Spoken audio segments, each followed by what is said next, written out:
চন্দনটা দিয়ে স্নানটা করিয়ে দাও। হ্যাঁ সোনা, দিচ্ছি। অনেক কাজ সোনা, তাড়াতাড়ি স্নানটা করে নাও। মা, তুমি তো শুধু সংসারের কাজ করো মা, আমাকে তো পুরো পৃথিবীর সংসারটা আমাকে দেখতে হয়। আমি কিভাবে করি বলো তো? তোমরা একটা সংসার দেখো, তাই বলো অনেক কাজ অনেক কাজ অনেক কাজ। আর আমি কিভাবে করি বলো? তা তো ঠিক সোনা। মা, আমাকে যে ভক্তি ভরে মন দিয়ে ডাকে, তার কাছে তো আমাকে যেতে হয়। হ্যাঁ সোনা। আমার কাছে তো সবাই সমান মা, আমি সবাইকে এক নজরেই দেখি মা। আমার পরিবারে কতজন হয়েছে গো? তোমরা কে কে কৃষ্ণ ভক্ত আছো?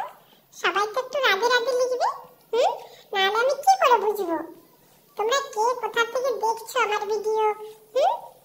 কে কে আমার ভক্ত হয়েছো, আমাকে কে কে ভালোবাসছো, তাহলে তো আমি বুঝতে পারবো রাধে রাধে তোমরা লিখবে।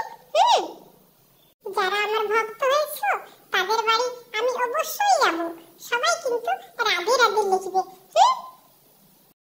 তোমাদের বাড়িতে যদি গোপাল সোনা থাকে না, তোমরা প্রতিদিন চন্দন দিয়ে স্নান কিন্তু অবশ্যই করাবে।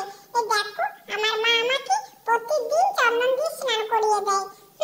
তোমরাও কিন্তু দেবে তোমাদের গোপাল সোনাকে চন্দন দিয়ে স্নান করিয়ে, ঠিক আছে? ও মা, মা আজকে ঠান্ডা জল নিয়ে এসছো তো?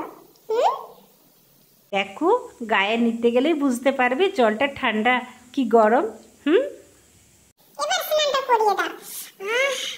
কি ঠান্ডা! আজকে জলটা তো ঠান্ডা কেন মা? ওই যে বৃষ্টি হয়েছিল না, তাই জলটা খুব ঠান্ডা আছে। ভালো করে গাটা মুছে দেবে, আমার তো শরীরটা ভালো ছিল না, আজকে একটু ঠিক আছে। অনেক সর্দি হয়েছিল, অনেক কাশি হচ্ছিল। এই দেখো কাশিটা ভালো করে ঠিক হয়নি গো এখনো। ও মা, মা আমাকে একটু দুধ দাও, গরম করে দেবে। বিস্কুট খাবে না, শুধু দুধ খাবে সোনা?